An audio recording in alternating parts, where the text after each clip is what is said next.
Merci d'avoir répondu à l'appel qu'on vous a envoyé sur cette dispute qui a laissé seulement un peu énigmatique. Donc les disputes d'AgroParisTech, c'est des débats publics qui visent dans une école comme la nôtre à apporter des points de vue, on va dire, complémentaires ou opposés sur des grandes questions qui nous intéressent. Et pour la première fois, en fait, les disputes, donc, qui sont un format largement développé à Paris, se sont exportées sur le campus de Nancy. Ou plutôt, nous avons importé des disputes à Nancy. Sur ce lieu, où a été créée l'école forestière de 1824 et on continue à former des ingénieurs, des masters, des docteurs forestiers. Alors, moi, je vais faire une petite introduction, puis après, Jean-Luc, tu présenteras nos invités. Alors, moi, la deuxième diapo, du coup. Merci. Donc, le sujet de cette dispute, c'est quelle forêt pour demain, nature, culture. Un peu énigmatique, donc je vais essayer d'introduire ce sujet. Donc, la forêt, c'est à la fois une affaire d'ultra spécialistes, des gens qui parlent avec des mots que personne ne comprend. Et puis, il y a très peu de gens qui savent ce que c'est qu'un ingénieur forestier, ce qui fait comme c'est quoi son travail. Et puis, en même temps, la forêt, je pense que tout le monde en a une représentation, on a une idée. Donc, je ne sais pas, vous, si la forêt, pour vous, c'est plutôt la chênaie là, qui est en haut, la hêtraie de droite ou la sapinière du haut. Vas-y, la diapo suivante. Comment aussi vous imaginez donc, le travail des gens dans cette forêt? Est-ce que c'est plutôt des cultivateurs de plantations résineuses, qu'on voit là-haut, ou bien cette forêt tropicale humide de Guyane dans laquelle la norme n'est pas très visible en tout cas. Ou bien alors, cette régénération naturelle de chênes, on voit des cloisonnements ouverts dans une vocabulaire forestier dessus, un cloisonnement ouvert dans une régénération naturelle de chênes, et bien si ça c'est naturel. Donc c'est pas simple hein, ce que c'est le travail en forêt. Alors, est-ce que vous voulez des forêts pour vous promener, comme la dame là, qui consulte un panneau de l'ONF? Est-ce que vous voulez des forêts pour abriter la biodiversité remarquable, donc avec le grand tétra emblématique des Vosges? Ou bien est-ce que vous voulez une forêt pour produire ces matériaux et cette énergie écologique qui est le bois, donc en haut, le parc agrumes de la Siriciate?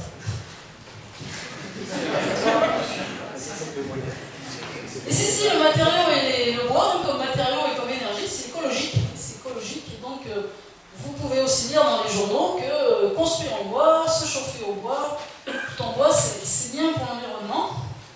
Les citadins sont convaincus de ça. Alors pour nous les forestiers, c'est embêtant parce que les citadins ils sont convaincus que c'est bien de se chauffer au bois et de construire en bois, mais ils ne veulent pas couper les arbres dans la forêt. C'est aussi un dilemme des fois un petit peu compliqué. Vas-y. Alors les forêts, c'est pas que du bois, c'est pas que du grand tétra ou de la promenade, c'est aussi des services que la société ne connaît pas toujours bien. Donc par exemple, la meilleure eau potable, peut-être que c'est grâce aux forêts qu'on aura de l'eau potable de qualité dans quelques années. Et en plus, c'est de l'eau potable pas chère, parce qu'en fait, personne n'a bien compris que c'est grâce au travail des forestiers qu'on a de l'eau potable pas chère. Donc c'est une eau potable beaucoup moins chère que l'autre. Alors, quand je vous disais, les gens, ils ont tous une idée, une représentation de ce qu'est la forêt. On voit aujourd'hui des citoyens se mobiliser souvent contre les décisions et le travail des forestiers. Donc là, par exemple, un collectif de riverains de la forêt de l'île en Barrois, dans la Meuse, avec des gens qui se sont insurgés contre une décision de l'ONF de faire des coupes rases, et qui, ça s'est traduit par des articles dans la presse, où on ne cultive pas la forêt comme on cultive du poireau. Donc ça veut dire qu'ils ont une idée de comment on cultive le poireau et comment on cultive la forêt. Alors effectivement, je confirme, on ne cultive pas la forêt comme le poireau, on a des engins un petit peu plus sophistiqués, mais ici un scarificateur réversible, encore un truc compliqué pour les non-forestiers. Et alors le dernier casse-tête qu'on a du mal des fois aussi à faire comprendre, c'est que la forêt, ça se cultive effectivement pas comme du poireau, hein, le cycle de vie des arbres, c'est plutôt 50 à 200 ans. Et dans 50 à 200 ans, le climat, on ne sait pas trop ce qui sera, mais on est sûr qu'il ne sera pas ce qu'il est aujourd'hui. La deuxième caractéristique de la foresterie, c'est qu'on ne transforme pas le milieu. En général, on aide les arbres à pousser là où ils sont adaptés. Donc, ce qu'on pressent, ce qu'on craint, sans en être complètement sûr, c'est que dans 50 ans ou 100 ans, Les arbres qui aujourd'hui poussent bien dans un milieu ne seront pas adaptés à ce même milieu parce que ça se sera réchauffé, il fera plus sec, plus chaud, plus peut-être autre chose. Et là, vous voyez un exemple d'activité, d'anticipation de ce réchauffement climatique. Donc, à Verdun, l'ONF a fait venir les premiers arbres réfugiés climatiques. Donc, des chênes et des hêtres qui, on pense, ne seront pas à leur place dans les forêts du Sud dans 50 ou 100 ans. Donc, on les a amenés à Verdun, ils ont été accueillis dans la forêt de Verdun, où là, ils sont peut-être les rois de la forêt, donc, dans quelques années. Voilà, donc, dernière chose. Donc, je vais maintenant laisser les invités exprimer leur point de vue, puis après, on laissera la salle aussi exprimer. Alors, juste, je voulais conclure par cette affiche qui n'est pas une. Enfin, c'est une affiche expérimentale par une chercheuse en communication de l'Université de Louvain. Et elle essaye de passer une communication un peu complexe sur la forêt. Donc, la forêt pour qui? Donc, ça, c'est quelque chose auquel je souhaite qu'on réfléchisse ce soir. C'est au-delà de la vision de chacun sur la forêt, ce qui est important, c'est d'arriver à faire la forêt pour tout le monde. Donc, je laisse la parole à Jean-Luc qui va prendre. Merci Myriam. Oh, celui-là il est beaucoup plus fort, j'ai l'impression. Je vais prendre le tien. Merci. Et merci aussi à Corinne Martin qui va filmer ce soir, ainsi qu'à David Gasparotto qui filme tous les deux, mais surtout qui ont organisé toute la dispute et ils savent ô combien c'est chronophage ce genre d'organisation. Bon, merci Myriam d'avoir débuté comme ça avec un rythme assez soutenu parce que de toute façon, à 8h, il y a une invitée et moi-même qui devons partir, des obligations familiales qui nous retiennent. Enfin, c'est pas qu'on soit mariés encore du tout, mais en tout cas, on prend le même train pour. C'était pas et voilà, donc à 8h, nous en tout cas on partira, peut-être que la conversation pourra continuer ici même ou dehors, puisque vous avez vu que le climat est particulièrement clément ce soir. Donc je vais moi aussi continuer sur un rythme soutenu en vous présentant. Alors la dispute c'est ça, c'est que d'abord chaque invité présente à peu près pendant 7 minutes ce qu'il pense du sujet, le sujet étant ce soir justement quelle forêt veut-on pour demain? Est-ce qu'on la cultive? Est-ce qu'on la laisse faire ce qu'elle veut? Est-ce qu'on met en avant la biodiversité, le service aux usagers, l'industrialisation? Alors voilà, il y a quatre représentants de toutes ces possibilités-là qui sont ce soir parmi nous.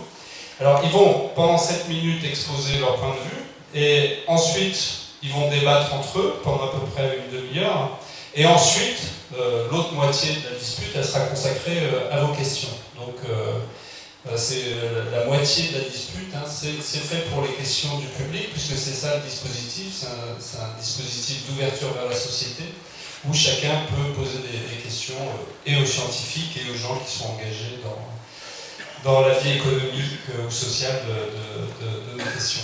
Voilà, donc je commence tout de suite par ordre alphabétique par Yves Bastien, qui est maire de Faye, une commune de... Alors j'ai regardé sur Wikipédia, hein, ils disent 240 habitants, mais peut-être que vous allez dire que... D'accord, bon. Vous êtes ingénieur forestier, et vous avez longtemps travaillé à l'Office national des forêts, l'ONF. Vous avez également été enseignant à AgroParisTech, l'ENGREF de Nancy, comme on l'appelait alors. Vous avez donc une très bonne connaissance de la forêt, doublée de pratiques d'élus forestiers. Ce qui va être intéressant pour nous ce soir, c'est justement d'interroger votre regard sur l'évolution des attentes de la population autour de la question de la forêt et du bois. Vous avez une expression fétiche que vous m'avez donnée il n'y a pas très longtemps. Vous parlez de la gestion de la forêt comme d'un emprunt sur l'héritage de nos enfants. Et peut-être que vous allez nous parler de ça ce soir. Eh bien, merci. Moi, j'ai le plaisir de retrouver une assemblée dont je connais un peu la jeunesse, ayant été enseignant dans cette maison en faculté pendant une quinzaine d'années, le tiers de mon parcours professionnel, et puis au nombre d'adultes qui sont parmi vous. Donc, c'est un homme encore passionné par la forêt, doublé d'un enseignant aimant la forêt, essayant de faire passer son message d'amour de la forêt et de sa durabilité à ses élèves. C'est aussi un message d'élu, conscient du capital précieux que peut être une forêt communale et de la nécessité de transmettre son capital en l'état, voire améliorer aux générations suivantes. Je crois que c'est ça ma philosophie. Alors, débattre de sylviculture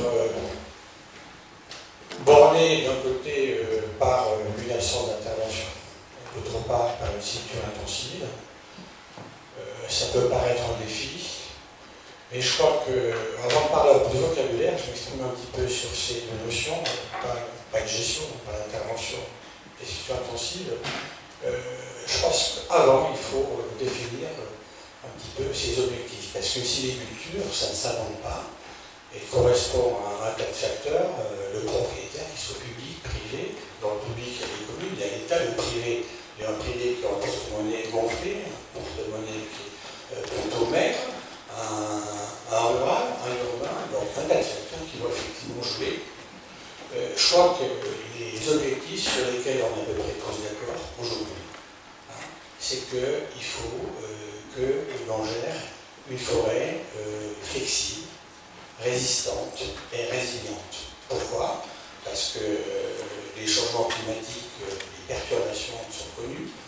On commence à voir les méfaits, on parle de réchauffement, une influence sur les essences, on parle de tempêtes, qui ont une influence également sur les peuplements forestiers. Donc la question c'est déjà, avant de dire je fais telle sylviculture, c'est déjà se dire il faut faire des interventions effectivement pour améliorer cette forêt de manière à ce qu'elle passe au travers des siècles et que nos générations suivantes, même actuelles, puissent en profiter au regard de la multifonctionnalité de la forêt. C'est bien connu, l'aspect social, l'aspect économique, l'aspect protection de l'environnement. Alors, sur le plan, donc les objectifs étant à peu près donnés, sur le plan du vocabulaire, une absence d'intervention, ça peut être effectivement une sylviculture. Après, entre l'absence d'intervention, c'est une gestion intensive, et on peut imaginer, une gestion intensive, c'est une gestion qui, a priori, introduit beaucoup d'intrants à la culture de la forêt, et le corollaire de cet apport d'intrants important, c'est une exigence au niveau propriétaire de récupérer ces investissements. Pour caricaturer la sylviculture intensive, je pourrais parler de la culture du peuplier. C'est des échanges de 15 ou 20 ans au niveau de l'exploitabilité ou du loup-lasse. Alors, essayer de situer ces différentes sylvicultures au regard de ce qu'aujourd'hui, de ce que la société demande à la forêt. Donc la multifonctionnalité, déjà, l'absence d'intervention va poser des problèmes. Elle va poser des problèmes au regard de la stabilité, de la résilience de la forêt. Une forêt qui est dense, c'est une forêt qui, a priori, est relativement sensible aux dégâts de toutes sortes, aux dégâts de vent, aux phénomènes induits par la concurrence entre les arbres, effectivement des sensibilités très fortes aux années sèches. Et autre élément important, c'est qu'on va parler là, en termes de résilience, d'essence adaptée aux stations. C'est fondamental. Alors aujourd'hui, si vous avez, j'utilise peut-être des termes techniques, je pense que tout le monde les connaît, un taille-futé, où là, l'essence prédominante est le chêne. Un chêne de bonne qualité, adapté à la station sur des sols limonio-argileux. Une absence d'intervention se traduit inéluctablement par l'envasement du hêtre. Et à terme, c'est une hêtrée qui se substitue au chêne, et ça peut poser problème, parce que l'adaptation à la station n'est pas du tout prouvée. Je passe assez rapidement, parce que je vois que le temps tourne. Au regard de la fonction économique, une absence d'intervention, c'est pas très bon non plus. Pourquoi? Parce qu'il n'y a pas d'éclaircie sélective en faveur des essences en faveur de la qualité des arbres. Et ça se traduit au plan économique, non seulement par une production de bois de mauvaise qualité, mais également par un manque, une réduction de la ressource, sur laquelle comptent donc les utilisateurs du bois. Au niveau de la fonction de protection, on va dire protection au sens environnemental, une forêt sans intervention peut être dans une certaine mesure riche en biodiversité, mais quand la composante de la biodiversité est constituée de mélange d'essence, je vous ai parlé tout à l'heure du mélange être-chêne qui tourne inéluctablement à l'absence d'intervention en faveur de l'essence d'onde, le même phénomène se constate dans les mélanges pin-sapin, pin-sylvestre. Pin-sylvestre, essence adaptée aux stations chaises, qui peut être une alternative au niveau du changement climatique. Le sapin, essence plutôt hydrophile, il a tendance, en l'absence d'intervention, à se substituer naturellement au pacifisme. J'en termine avec l'aspect social. Je pense que vous vous êtes tous plus ou moins baladés dans des réserves ou dans des forêts dans lesquelles il n'y a aucune intervention. Au niveau capacité d'accueil, aspect paysager, sont des forêts qui ne présentent pas grand intérêt. Donc, pour conclure, je ne vous ai pas du tout parlé de mode de traitement. Je pense que la sylviculture, c'est quelque chose qui va se définir par rapport aux objectifs que je vous ai cités. Et je dirais, aujourd'hui, la nécessité, c'est de essayer de cultiver une forêt en accord avec les principes, on va dire, de biodiversité, de multifonctionnalité, et que dans ce cadre-là, il y a plusieurs sylvicultures possibles. Le fond de l'affaire, c'est le propriétaire, sa nature, sa motivation, etc. Je l'ai dit encore. Merci. Alors, je passe à Mathieu Fortin, qui a le rôle ce soir de représenter AgroParisTech. Vous êtes enseignant-chercheur à AgroParisTech, donc, et un de vos thèmes de recherche est la modélisation de la croissance forestière à l'échelle de l'arbre, du peuplement et du massif forestier.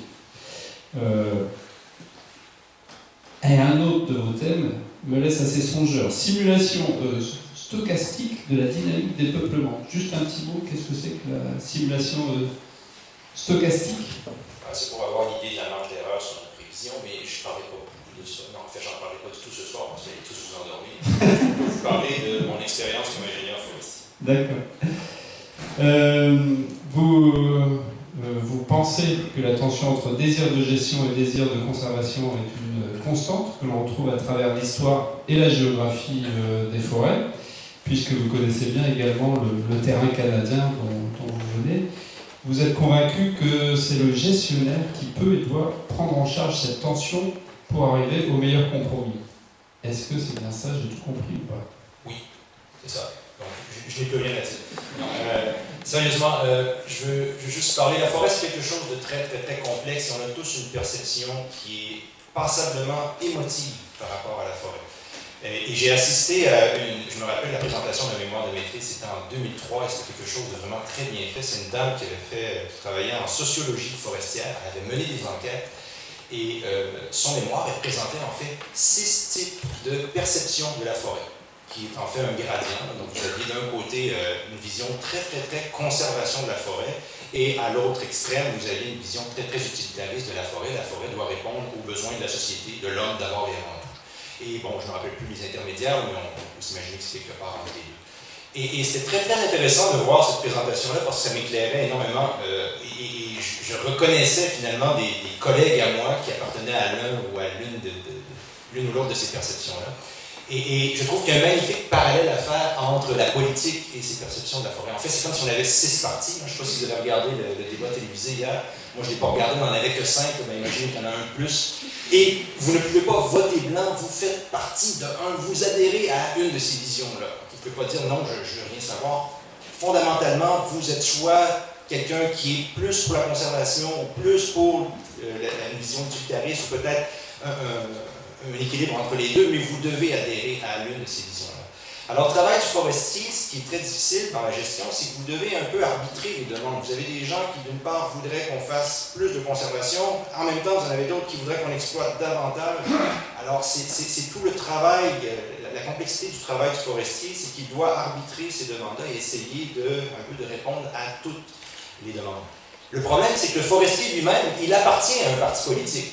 Okay? Donc, ce n'est pas dit que le forestier que vous avez en face de vous, il peut être un peu plus pour la conservation ou un peu plus pour l'industrie, il penche d'un côté ou de l'autre. Alors, ce n'est pas toujours facile, finalement, d'arbitrer ces demandes-là quand votre vision à vous-même, elle est entachée comme ingénieur forestier d'une certaine perception. Alors, je pense qu'il faut distinguer deux types de modes de tenue. Alors, il y a des terres qui sont privées, il y a des terres qui sont publiques, en fait des forêts privées et des forêts publiques. Dans notre mode occidental, on est très attaché à la propriété privée, donc on n'intervient pas beaucoup dans les forêts privées, c'est-à-dire qu'on laisse les propriétaires privés faire un peu ce qu'ils veulent, mais enfin on ne légifère pas beaucoup, quoi qu'on peut le faire. Certains pays vont le faire, ils vont légiférer la taille des coupes, des choses comme ça. C'est beaucoup sur les forêts publiques où on a cette tension qui s'exerce parce que là, les gens s'expriment et ils ont certaines attentes par rapport aux forêts publiques. Et vous avez des forêts qui vont, par exemple, aux États-Unis, où les gens ont, dans les forêts publiques américaines, là, jusqu'à tout récemment, c'était beaucoup axé sur la conservation. C'est-à-dire que la forêt privée répondait en grande partie aux demandes de la société. Donc, pourquoi exploiter davantage dans les forêts publiques? Il n'y avait pas vraiment lieu. Donc, on a beaucoup axé sur la conservation. Et il y a des chercheurs dans le nord-est américain, dans le Maine, qui se sont dit une bonne façon d'arbitrer les demandes de la société, que ce soit en conservation, que ce soit plutôt en approvisionnement en matière ligneuse, ce serait peut-être de diviser le territoire, c'est-à-dire nos forêts publiques, où on a vraiment cette contrainte, cette tension, on pourrait peut-être les diviser. Ils sont arrivés avec un magnifique concept qu'ils ont appelé la triade. Alors, c'était extrêmement sexy là, à la fin des années 90. Alors, ils se sont dit, c'est simple, on va diviser le tout en trois. Un tiers production ligneuse, ligniculture. On fait du peuplier mur à mur. Puis il n'y a personne, qu'on ne voit pas un écologiste dans ce coin-là, venir nous dire quoi faire, on fait du bois. Après ça, les écologistes, pour les satisfaire, on va garder un tiers d'un côté, là, ça c'est conservation, on met la cloche de verre sur le dessus, on ne touche plus à rien, ça devrait vous satisfaire. Et puis entre les deux, on va faire de l'aménagement extensif. Alors ce beau concept-là qu'on a mis de l'avant, il n'a jamais été mis en œuvre parce qu'on n'a jamais réussi à s'entendre. Les écologistes ont toujours dit à la ligniculture, aux industriels, quand on va vous avoir donné un tiers, vous allez en vouloir plus. Les industriels ont dit la même chose. Ça ressemble vraiment à la politique, finalement. C'est la même chose. Donc, on n'a jamais réussi à s'entendre sur une division du territoire, et finalement, on en arrive au fait qu'on doit s'entendre sur le même territoire, on doit arriver à satisfaire toutes les demandes de la société. Au Québec, on a mis ça dans la loi. C'est-à-dire qu'avant de faire des coupes sur les terres publiques, on doit faire des plans d'aménagement. Et lorsqu'on fait le plan d'aménagement, on doit le faire en concertation. C'est-à-dire que le ministère des Ressources naturelles, qui est en charge de l'aménagement des forêts publiques, il doit décider, il doit convoquer finalement tous les intervenants, tous les acteurs. C'est-à-dire qu'il va convoquer des représentations de pêcheurs, des groupes écologiques. On va contacter également les industriels, évidemment, qui vont être là. Alors, on contacte tous ces gens-là et on se réunit, on est à peu près 25 autour d'une table, et là, on discute de comment on va aménager la forêt. Et là, au début, ça ressemble au village des Gaulois dans Astérix. C'est bon poisson, il est frais, puis il n'est pas frais, puis là, tout le monde s'obstine. Puis finalement, après un certain temps, on arrive à s'apprivoiser et à se comprendre, mais c'est très, très long. On en arrive à comprendre que finalement, l'industriel, oui, il vit de la coupe de bois, il vit de ça. Donc, il faut qu'il en coupe nécessairement du bois. L'industriel, on arrive à comprendre que, effectivement, je ne peux pas tout couper, je n'irai pas tout couper, je ne suis pas un sauvage non plus. Là. Je ne peux pas faire ça parce que je vais me nuire à moi-même en termes de ressources, de renouvellement de la ressource forestière, et de plus, je vais me faire une très mauvaise publicité. Donc, c'est un processus qui est extrêmement long, la concertation, mais on en arrive généralement à dégager des plans d'aménagement qui sont nettement meilleurs que s'ils n'avaient pas été faits dans un processus de concertation. C'est malheureusement très lourd. Les plans, ils sont faits à tous les 5 ans. Et quand vous en avez terminé un, vous devez commencer à faire le prochain tout de suite, parce que la concertation, ça prend à peu près 5 ans avant de s'en rendre. Donc, on est en perpétuelle concertation. Mais, enfin, ça fonctionne assez bien. Alors, c'est ce que je voulais dire pour l'instant. Merci beaucoup. Alors, Julie Marceau, vous êtes coordinatrice du réseau Forêt à l'association France Nature Environnement, la FNE, qui est la Fédération française des associations de protection de la nature et de l'environnement. Et vous êtes la FNE, qui est surtout, elle, la porte-parole d'un mouvement de 3500 associations présentes sur tout le territoire français, en métropole et en outre-mer. Alors ce réseau d'associations permet d'avoir de nombreux retours du terrain, j'imagine, et d'avoir, c'est une source précieuse d'informations avec un maillage de militants très fin. L'association s'est positionnée sur des questions comme la déforestation, provoquée par des cultures intensives d'huile de palme, par exemple, mais aussi sur le changement climatique. Vous avez une position, si j'ai bien compris, assez critique par rapport au programme national de la forêt et du bois, le PNFB, mené par le ministère de l'Agriculture, notre ministère de tutelle donc, qui fixe les grandes orientations de la politique forestière pour les 10 prochaines années. Oui, alors, une vision assez critique, oui et non. En fait, on a participé à l'élaboration du programme national de la forêt et du bois. On invite nos associations à s'impliquer dans l'élaboration des programmes régionaux, qui sont les déclinaisons en région de ce programme national. Notre intervention, elle est multifactorielle. Elle couvre à la fois l'élaboration des politiques publiques, mais aussi les combats locaux contre la déforestation éventuellement à petite échelle, dans la limite des capacités qui sont les nôtres pour intervenir sur des terrains qui ne sont pas la France métropolitaine ni les Outre-mer. Et puis, évidemment, l'éducation à l'environnement, la sensibilisation du public et la concertation. Nos associations interviennent beaucoup en partenariat, parfois en opposition, dans les instances de concertation, dans les processus qui doivent parvenir, dans le meilleur des cas, à avoir une gestion forestière partagée, des politiques forestières qui sont légitimées du fait de la présence de ces concertations. Et après, évidemment, je ne sais pas dans quelle partie je serais mise, mais dans quelle triade ? Je pense que ce serait intéressant que je me plie à l'exercice.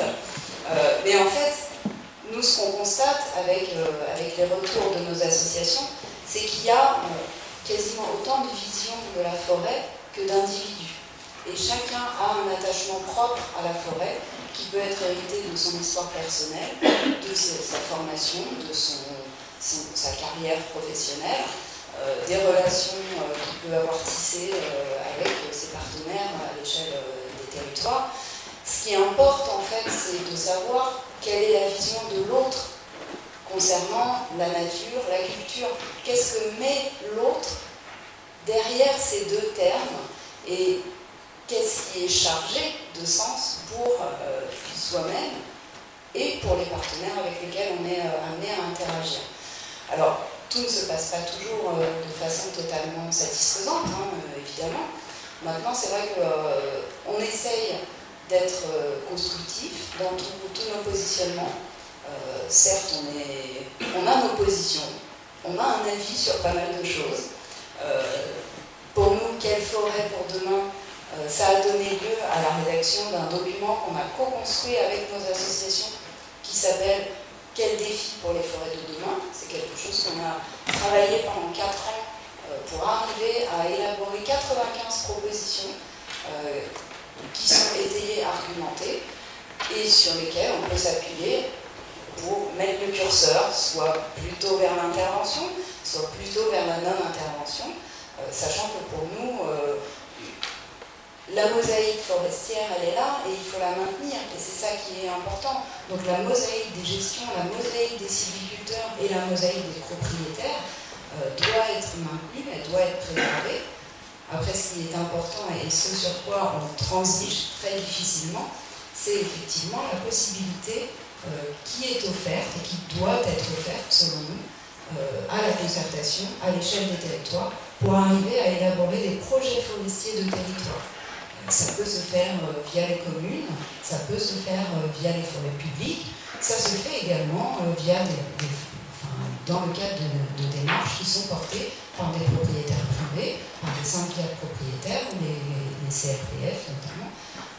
Chacun a son rôle à jouer et chacun peut apporter sa pierre au dialogue pour arriver à faire comprendre à l'autre ce qu'est pour soi la nature ou la culture et à comprendre aussi la position et les enjeux qui sont ceux de ses partenaires, de ses contradicteurs. Merci. Alors, Paul Thiat, il ne doit pas être facile d'être industriel dans un secteur où chacun a une vision différente. C'est plus facile de faire des yaourts ou des brosses à dents, j'imagine. Enfin, vous nous direz ça. Vous êtes ingénieur, formé à l'École supérieure du bois et président directeur général de l'entreprise Siat Braun, scierie de résineux en Alsace, et qui commercialise la bagatelle de 360 000 m3 de bois par année, si les chiffres sont bons. C'est donc une des très grosses scieries de la région et elle emploie près de 300 personnes. Vous êtes aussi président du conseil de l'ENSTIB, l'École nationale supérieure de technologie et industrie du bois, une concurrente de l'AgroParisTech quasiment. Vous êtes aussi membre de la Fédération nationale du bois. Non, je plaisantais. Je sais pas, peut-être le sujet. On peut changer de sujet. La FNB, alors la Fédération nationale du bois, est l'une des principales organisations professionnelles françaises des entreprises de la filière bois. La raison d'être de la FNB, alors là j'ai lu un peu la raison sur le site internet, c'est son rôle de représentant institutionnel auprès des instances politiques, administratives, professionnelles, économiques et sociales, et y compris à l'échelon européen. Donc c'est un programme assez chargé. Bon, on vous écoute pendant... Écoutez, merci pour cette introduction. Donc effectivement, je suis scieur, société familiale à environ 100 km d'ici en direction de Strasbourg. On est une scierie de résineux. En France, il n'y a plus de scierie qui scie à la fois du feuillu et du résineux. C'est des métiers très, très différents. Je peux plus parler du résineux que du feuillu, mais je peux aussi donner quelques idées sur le feuillu. Ce que je voudrais dire, c'est que c'est pas le scieur qui définit ce que le marché souhaite. Ce que le marché souhaite, c'est vous, c'est le client final. Et c'est le client final qui, lui, choisit dans quel environnement il veut vivre, avec quels matériaux il veut construire son environnement, sa maison, son appartement.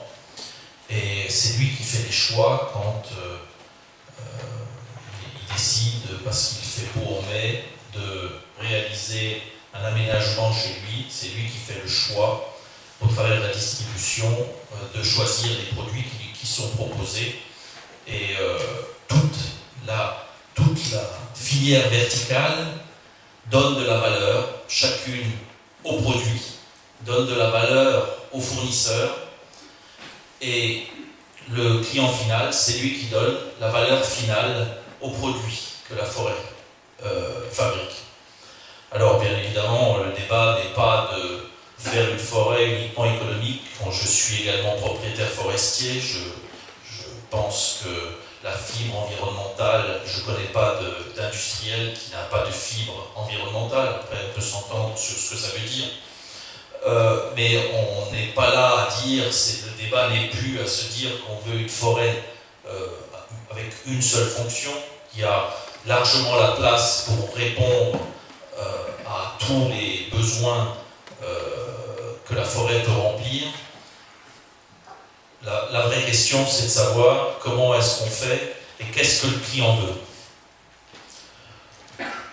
Alors pour cela, il faut bien réaliser que le monde dans lequel nous vivons, les produits voyagent excessivement facilement, c'est-à-dire qu'on n'est plus, quand vous achetez quelque chose, que ce soit pour vous habiller, que ce soit pour construire une maison, vous achetez plus les produits qui sont fabriqués malheureusement à 10 km de chez vous, sont proposés dans la distribution des produits qui viennent de partout, et s'ils ne viennent pas de France, ils viendront d'ailleurs. Donc ça pose tout de suite la question de notre forêt, elle a besoin d'être valorisée, d'avoir une valeur, et pour ça, il faut qu'elle produise des produits qui sont demandés.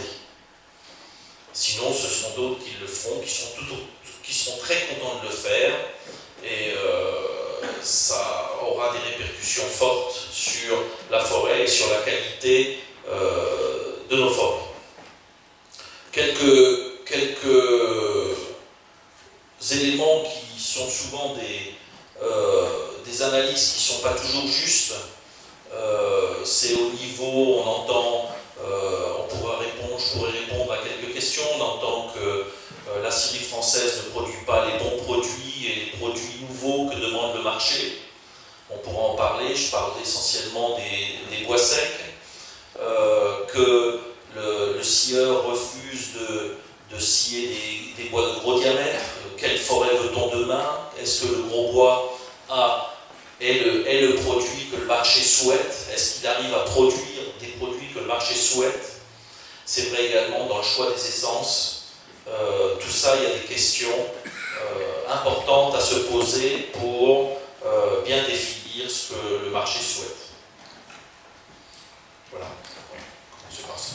Oui, je crois qu'il y a, avec tout ce que vous avez dit, là, il y a de quoi déjà commencer le débat. Qui c'est qui souhaiterait justement... alors, est-ce que Voilà, le micro est maintenant branché. Oui, j'ai une question au sujet de la dernière remarque de M. Siat.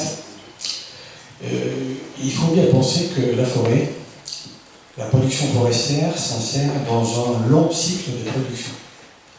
Et qu'on se trouve confronté au problème suivant.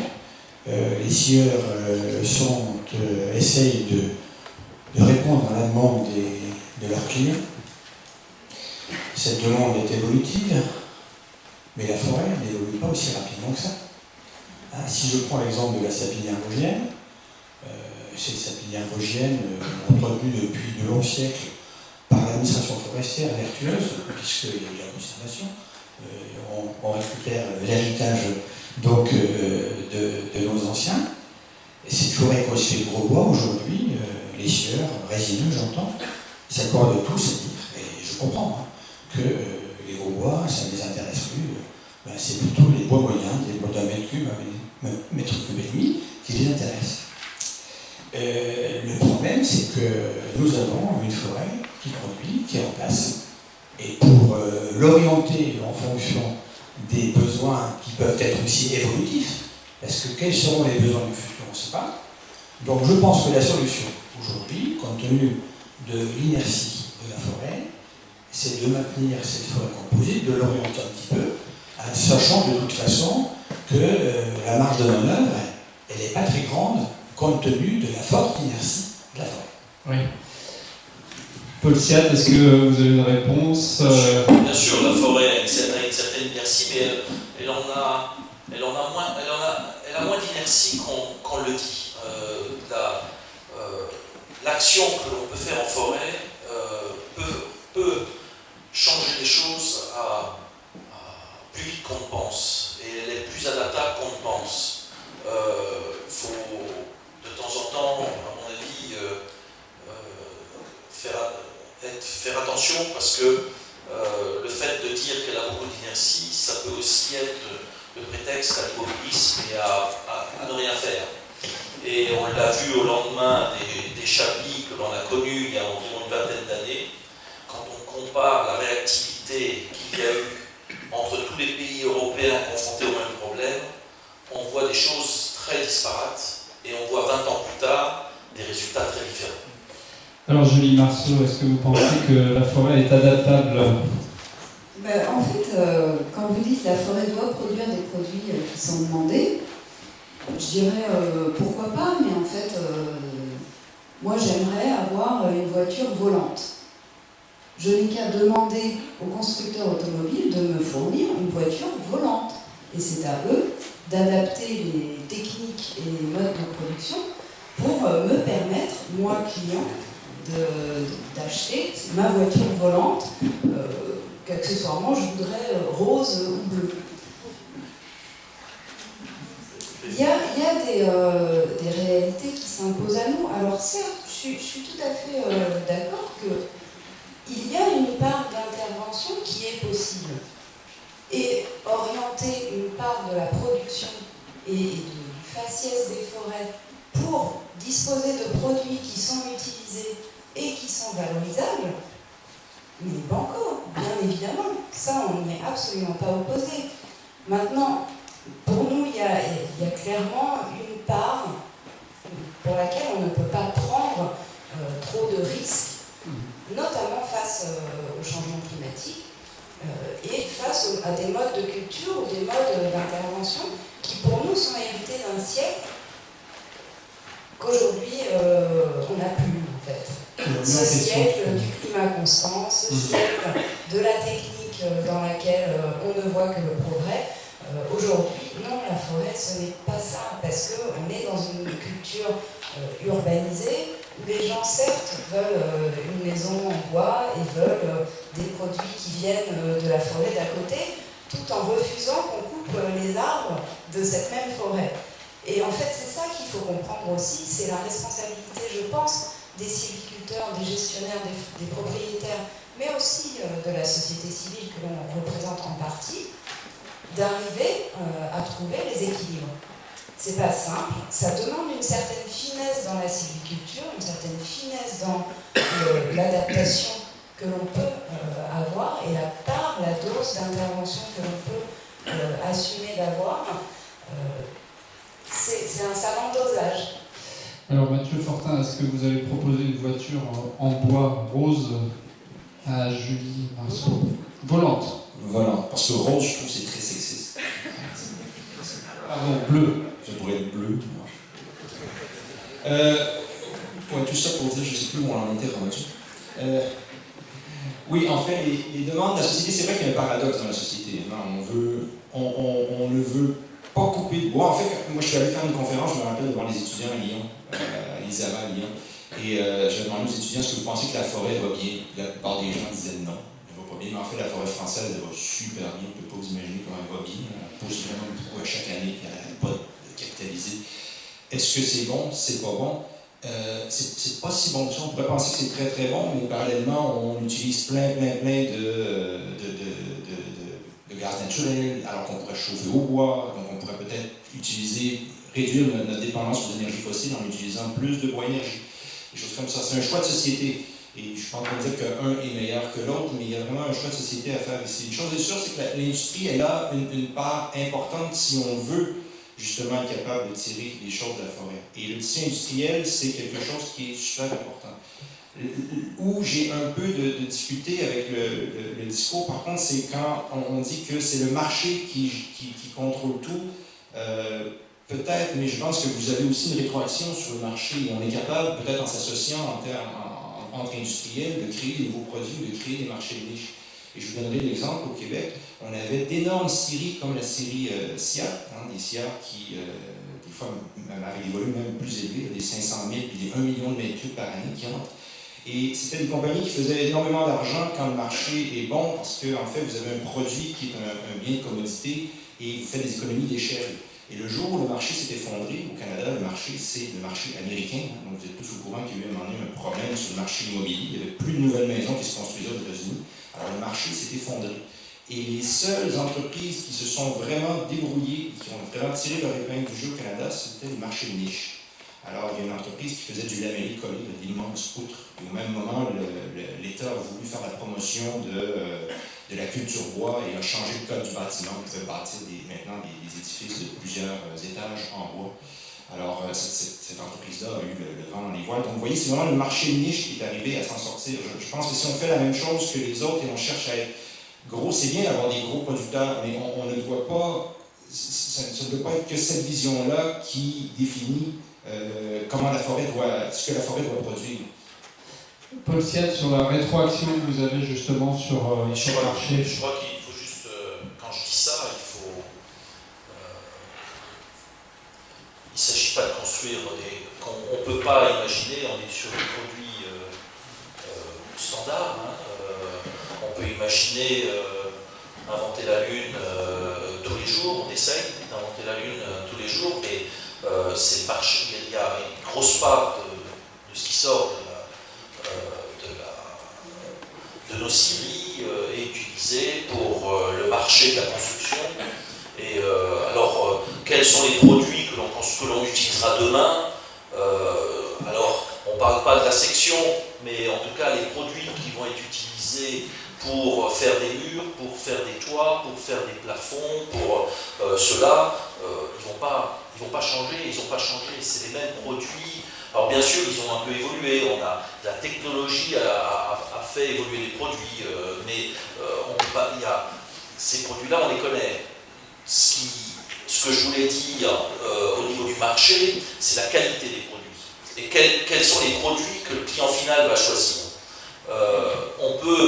On peut parler, et c'est un vrai problème, hein, on a une sylviculture en France où on a planté il y a beaucoup de sapins, et souvent on fait des comparaisons entre le sapin et l'épicéa, et c'est pas le scieur qui dit je veux de l'épicéa.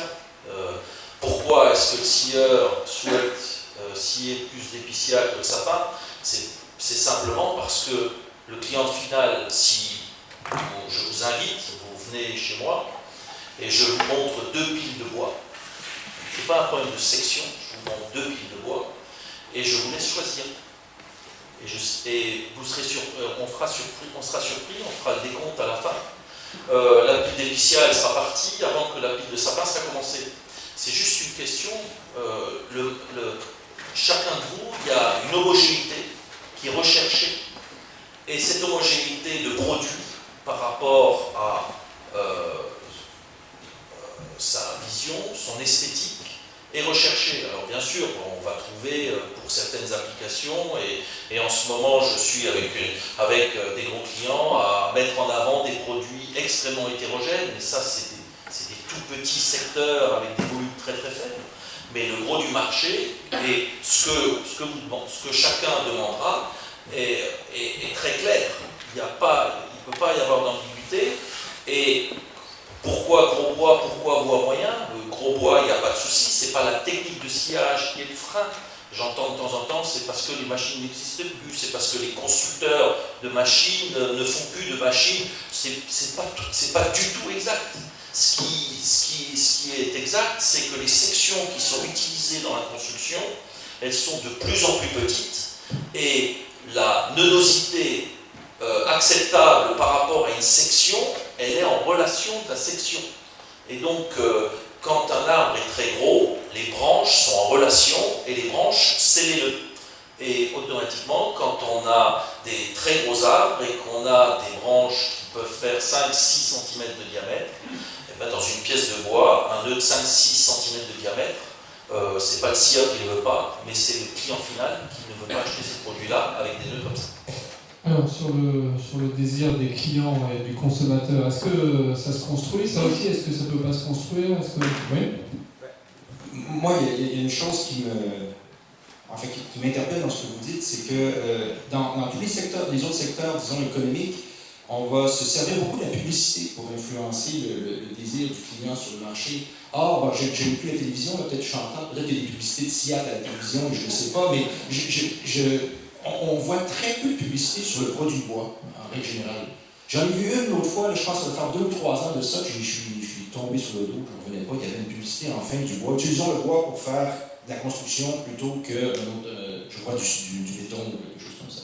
Bon, peut-être qu'on est dans un domaine disons-le, un domaine de pauvre, on n'a peut-être pas beaucoup d'argent, comparativement à Lafarge ou EDF ou GDF, ou je ne sais trop. Peut-être qu'on n'a pas suffisamment d'argent pour faire de la publicité, mais c'est peut-être quelque chose qu'on doit envisager. Je ne sais pas, de faire des regroupements industriels et essayer de vendre le produit bois comme étant, ou tel produit bois comme étant peut-être l'avenir.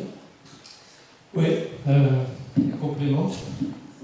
Oui, toujours en parlant d'essence, effectivement, les essences ont un petit peu évolué, au gré aussi des souhaits des consommateurs.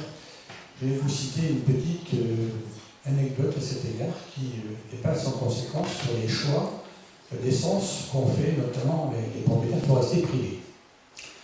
Il y a 30 ans, en alternative, plantation d'essence, en gros, en forêt privée, on plante davantage d'essence qu'en forêt publique. La forêt publique, c'est d'abord de la régénération naturelle, et si c'est insuffisant, on plante. J'ai connu des effets de mode avec des feuillus précieux. Raticomore, merisier, aillé, avec des conseils pour éviter de ne pas mettre tous ces œufs dans le même panier. Donc mélanger un peu ces essences, ces feuillus dits précieux. Aujourd'hui, ces feuillus précieux ne valent plus rien du tout. Alors, par rapport à ça, le sylviculteur, l'aménagiste, il doit être un peu visionnaire. Parce que quand il investit à l'instant T, il investit pour des besoins futurs. Le peuplier, c'est 15 ou 20 ans, le Douglas, c'est 60-70, et si c'est du chêne, c'est 180 ou 200 ans. Donc vous voyez le pari, que le propriétaire fait, qu'il soit public ou privé. Sa démarche, elle s'insère dans le long terme. Il faut qu'il soit suffisamment visionnaire pour éviter trop les problèmes. Et la réponse qu'on peut faire par rapport à ça, c'est le mélange d'essence. Le mélange d'essence, et je rejoins ce que j'ai dit en préambule tout à l'heure, compte tenu un peu des contraintes diverses qui pèsent sur la forêt, avec les risques, c'est mélange d'essence adapté aux stations. Bon, alors peut-être que Julie a un complément avant de prendre la question du public. Oui, non, c'est évident que on peut arriver à valoriser davantage ce que la forêt produit. Ça se fait, il y a des démarches qui sont menées, que ce soit dans le cadre de soutien via les politiques publiques. Là, il y a 2 jours à peine, il y a un nouveau programme lancé par le ministère du Logement pour soutenir de la construction bois local dans les bâtiments publics, sur l'initiative de la Fédération nationale économique forestière qui a lancé en son temps un programme qui s'appelait 1000 chaufferies bois pour le milieu rural, qui par la suite a lancé un programme sur 100 constructions publiques en bois local. Donc il y a des choses qui sont possibles. La forêt française, on a cette chance d'avoir un pays, rien qu'en métropole, et je ne parle même pas de l'outre-mer, où on a 4 domaines biogéographiques qui se concentrent sur un tout petit espace. On est un tout petit pays. Utilisons cette diversité. Ça nous permet d'avoir une forêt qui aujourd'hui est composée à 2 tiers de feuillus, avec une diversité d'essences. On a 137 espèces d'arbres différents en forêt en France, rien qu'en métropole. Je ne parle même pas de l'outre-mer. Il faut en Guyane, en effet. Voilà, je veux dire, le nombre d'essences qu'on a sur 1 hectare en Guyane est supérieur au nombre d'essences qu'on a sur toute la France métropolitaine. Toutes les essences confondues, que ce soit feuillues ou résineux. Donc, on a cette chance d'avoir une diversité énorme. On a la chance d'avoir le premier peuplement feuillu d'Europe. Utilisons ça. Il y a des démarches qui se mettent en place. On souffre clairement d'un retard. Mais ce n'est pas parce qu'on est en retard que ce retard ne doit pas être rattrapé, il ne peut pas être rattrapé. Et effectivement, la valorisation, elle peut passer aujourd'hui par des marchés de niche ou par des marchés qui utilisent l'impulsion des collectivités. Maintenant, il convient aussi derrière que l'industrie suive, que les forestiers suivent, et qu'on arrive à une démarche qui soit concertée et collective. Alors, merci à vous tous pour ce débat. Les questions du public, j'en vois une tout de suite, une première main qui se lève. Oui, juste pour dire que ce qui a été évoqué à Nancy, c'est le projet Giono. J'ai travaillé avec Brigitte Muche, qui est à l'ONF, et aller là-bas, parce que planter du hêtre venant des villages où il y a eu tant de gens qui sont allés mourir à Nancy, c'est planter derrière le monument Maginot, et c'est vraiment une belle action.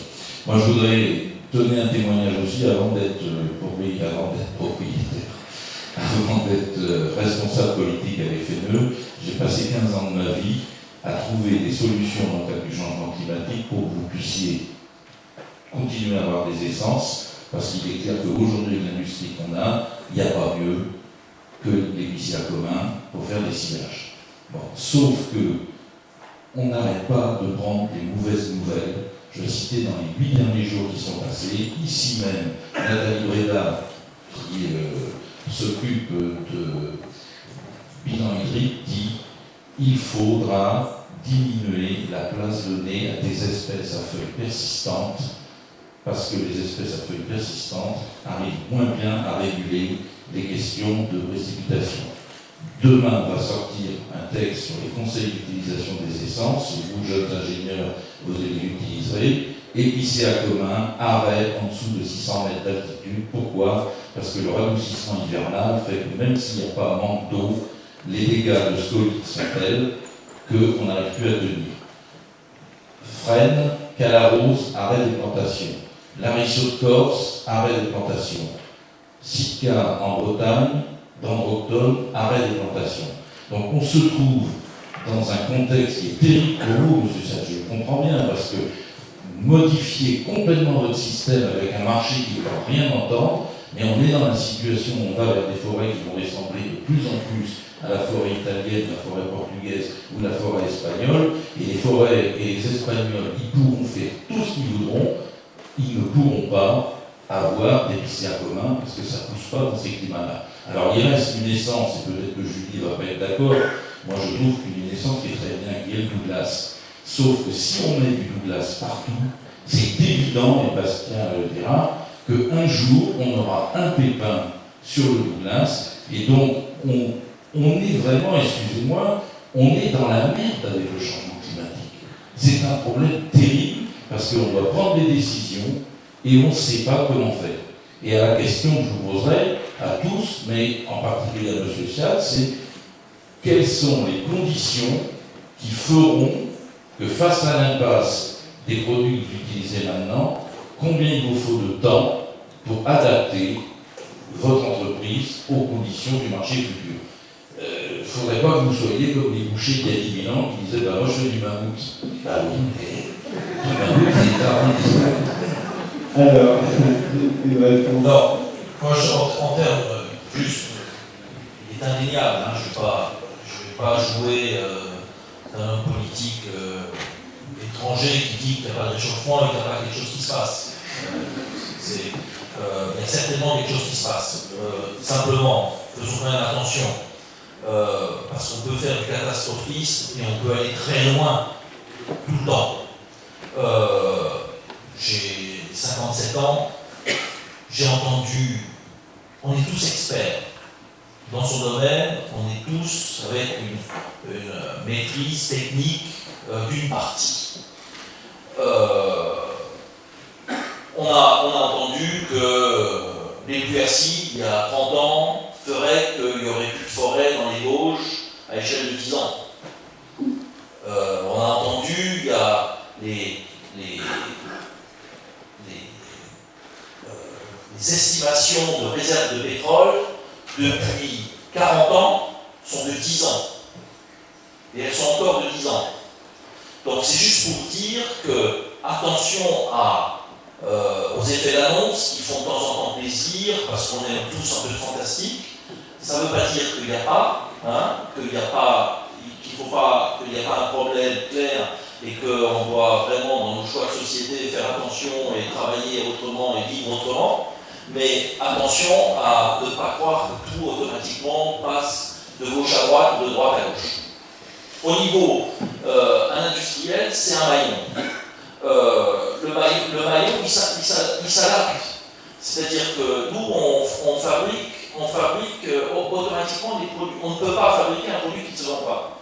On ne tient pas une journée comme ça. Donc on s'adapte automatiquement. Donc je ne suis pas sûr que ce soit la vraie question. La vraie question, c'est que de toute façon, on s'adaptera. La question, c'est comment la publicité que l'on fait, parce que j'ai entendu dire qu'on ne fait pas de publicité, c'est vrai qu'on est des entreprises, on est un secteur extrêmement morcelé par rapport à d'autres secteurs qui sont beaucoup plus importants, avec des marges qui sont tout à fait hautes, avec des publicités. Nous essayons, par le biais de la Fédération nationale du bois, de travailler. Il y a du travail qui est fait pour des bâtiments de grande hauteur. Tout ça, c'est de la publicité du bois. Nos concurrents, on ne se bagarre pas contre nos concurrents étrangers en termes de communication. Notre concurrent, c'est des autres matériaux qui viennent en compétition pour la construction. C'est le béton, c'est l'acier, c'est ça le matériau concurrent. Alors, une autre question. Oui, tout d'abord, une première remarque.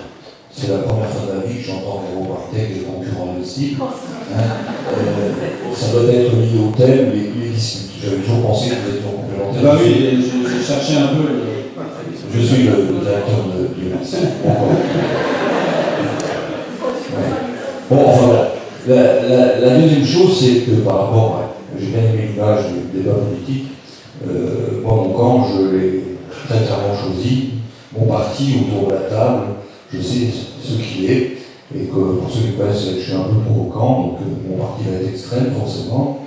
Et la forêt, pour moi, elle a une vocation commerciale. C'est une usine de production de matières ligneuses dont la société a besoin. Voilà. La troisième remarque, c'est que je crois que, je n'aurais pas le temps de développer, c'est que la question qu'on se pose aujourd'hui, là, ici, dans cette amphi, c'est un peu une question d'enfant gâté. Je crois qu'il faut, Paul a dit que c'était le marché qui pilotait. Moi, je crois que je partage complètement ça. Je crois même que mieux que ça, et c'est peut-être finalement un enjeu de société, c'est les besoins de la société qui pilotent. C'est les besoins de la société. Et il ne s'agit pas de parler de voitures volantes roses, bleues ou jaunes, vertes, c'est pas ça le problème, mais il faut bien s'entendre sur ce que sont les fonctions primaires des humains que nous sommes sur la Terre. Et le droit au logement, c'est inscrit dans la Déclaration universelle des droits de l'homme. C'est écrit en toutes lettres, chaque individu a droit, etc. etc. Or, nous sommes sur un espace fini, la Terre, les étudiants sur leur amphi m'entendent encore raconter les mêmes histoires, mais ça fait rien, vous les avez déjà entendus, mais d'autres ne les ont pas entendus. Et nous sommes à peu près 200 000 nouveaux consommateurs, avec des exigences en termes de confort de vie, qui sont maintenant à peu près uniformes sur la planète, parce que l'information va très vite. Et puis 200 000 nouveaux par jour, entendons-nous bien. Ça fait 1 million à la fin de la semaine. Ça fait, quand j'étais au Québec, ça faisait un Québec tous les mois supplémentaires pour le peu. Et à ces 200 000 nouveaux consommateurs, il faut rajouter ce qui est le résultat d'un certain nombre de dysfonctionnements. Je pense à ce qui va nous arriver, les réfugiés climatiques, etc., etc. Et il va falloir construire davantage, répondre à ce besoin, cette fonction primaire qu'est le logement. Et on commence à se poser de sérieuses questions par rapport à ça. Les matériaux de construction traditionnels, qu'on connaît tous, c'est le béton, moins dans tous les autres.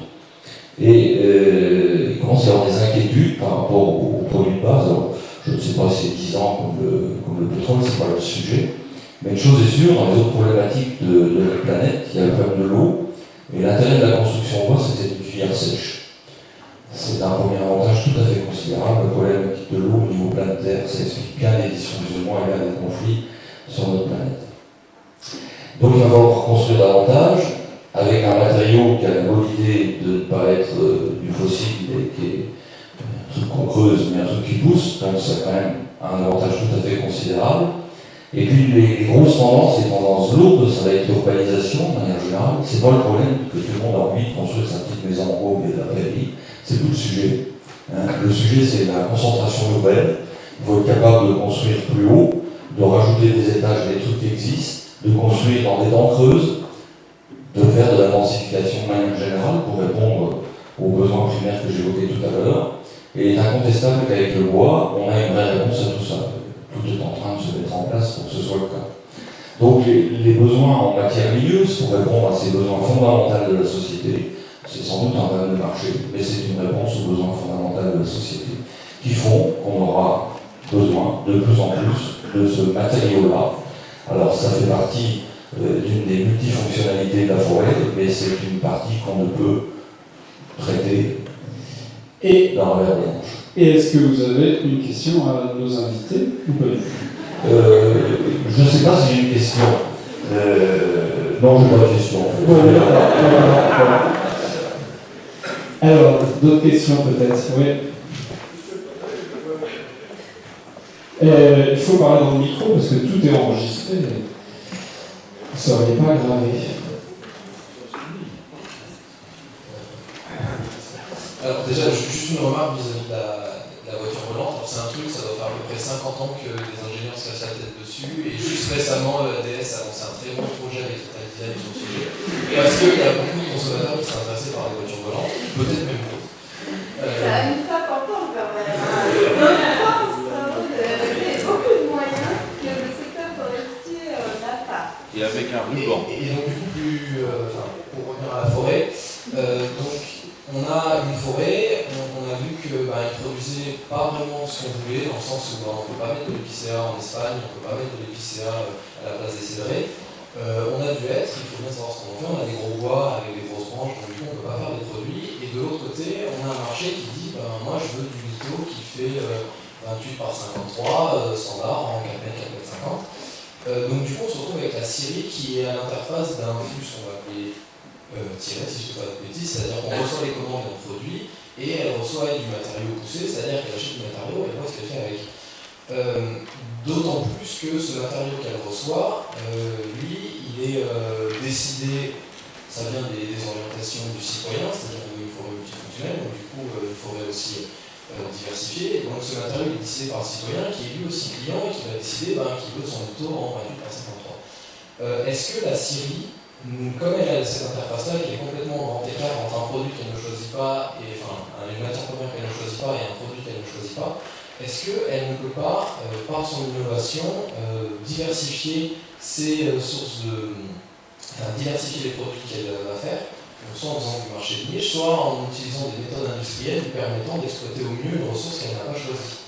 Et est-ce qu'en s'enfermant dans le fait de dire on fait du produit de masse, on fait du produit standard, est-ce que là il n'y aurait pas éventuellement un risque de complètement se laisser dépasser par les événements, notamment du fait de pouvoir diversifier? Et enfin, dernière chose, est-ce que tout ça, c'est possible d'articuler vis-à-vis d'un marché international où on est face à d'autres pays qui, eux, ils ont de la chance, l'épicéa, ils poussent comme le cèdre pousse dans d'autres endroits? Alors, je pense que c'est Paul Sienne qui va avoir envie de vous répondre. Alors, c'est formidable parce que je suis très demandeur et on forme des ingénieurs et des étudiants et on en attend beaucoup. Les marchés de niche, c'est vous qui les créerez parce qu'il faut comme ça des marchés de niche qui représentent des débouchés importants. Il faut les trouver et il y a un énorme travail, en tout cas on compte sur vous. Par rapport à l'exemple que vous donnez, vous l'avez dit, le marché international, la France, ses frontières ne sont pas fermées. Et on est aujourd'hui, le choix que vous faites, quand on achète quelque chose,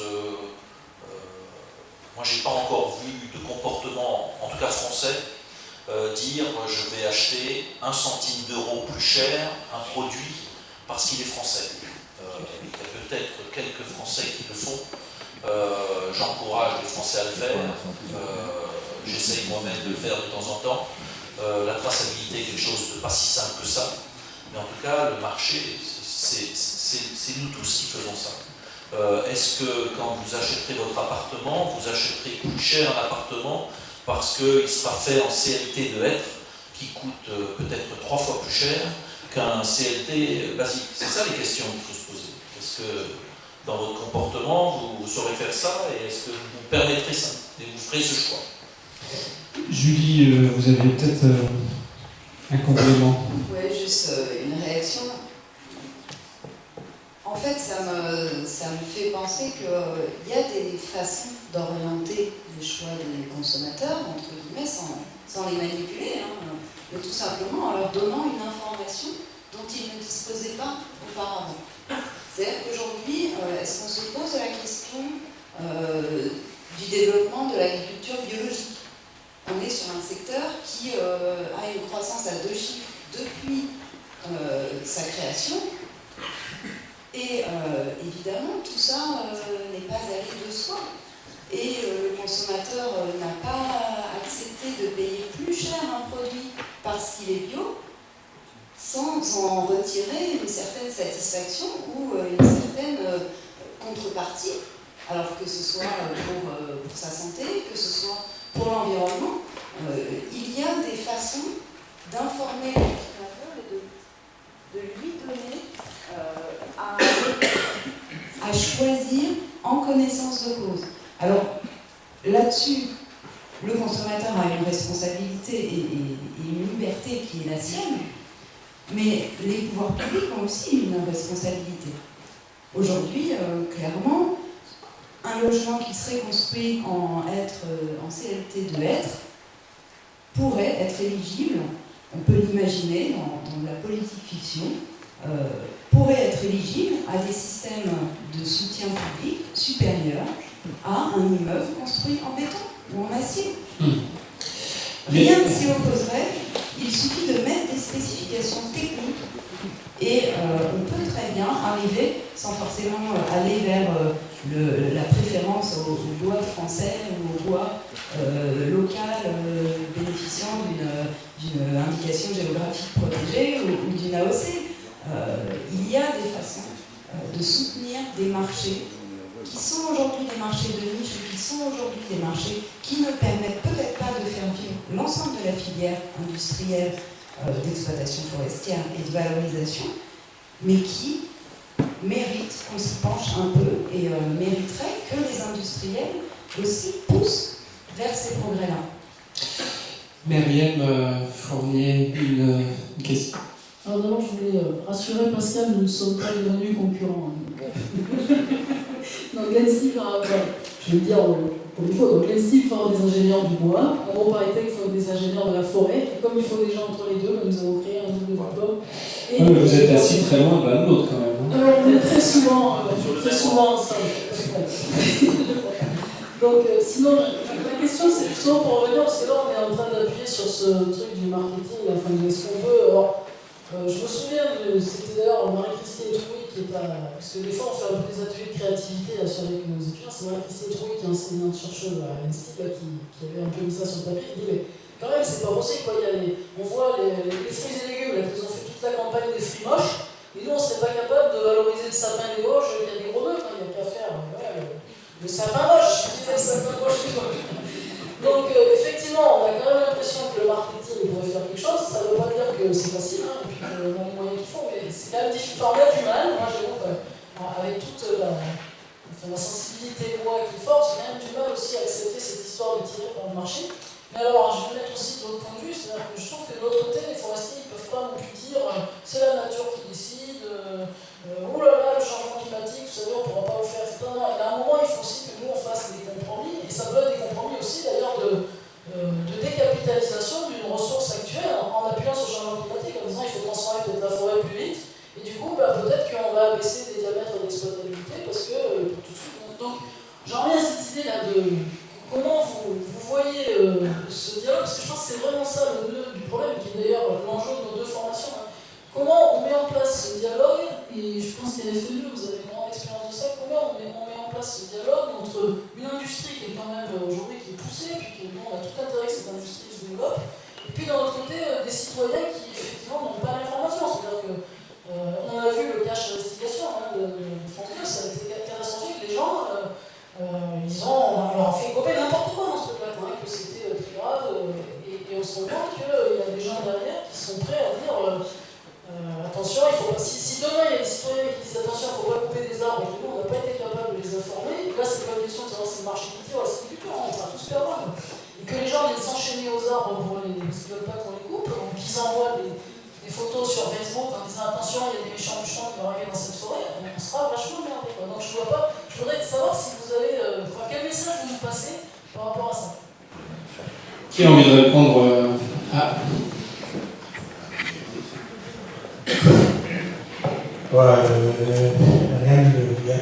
je pense qu'il y a différents problèmes à aborder.